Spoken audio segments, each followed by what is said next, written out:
Hello, good morning. ఈరోజు మనం రేకాయ పచ్చడి చేసుకుందామండి.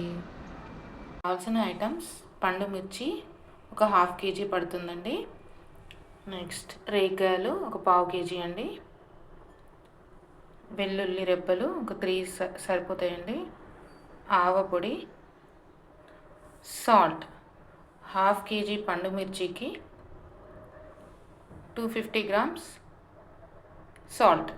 పండు మిర్చిని ఈ విధంగా చిన్న చిన్న పీసెస్ కట్ చేసుకొని ఈ సాల్ట్ ఈ రెండు మిక్సీ పట్టుకోవాలండి. కొద్దిగా సాల్ట్ పడుతుందండి. 2 స్పూన్ సాల్ట్, 3 స్పూన్ ఆవ పౌడర్.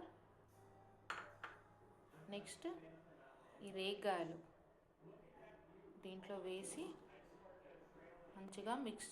బాండీలో 1 కప్ ఆయిల్ వేసి వేడెక్కాక వెల్లుల్లి ముద్దను వేసి వేగాక కొంచెం చల్లారాక ఈ పోపును ఈ రేగుపల్ల పచ్చడిలో మిక్స్ చేయాలి. రేగుపల్ల పచ్చడి రెడీ. దీన్ని వేడి వేడి అన్నంలో కొద్దిగా నెయ్యి వేసుకొని కలుపుకొని తింటే భలే ఉంటుందండి.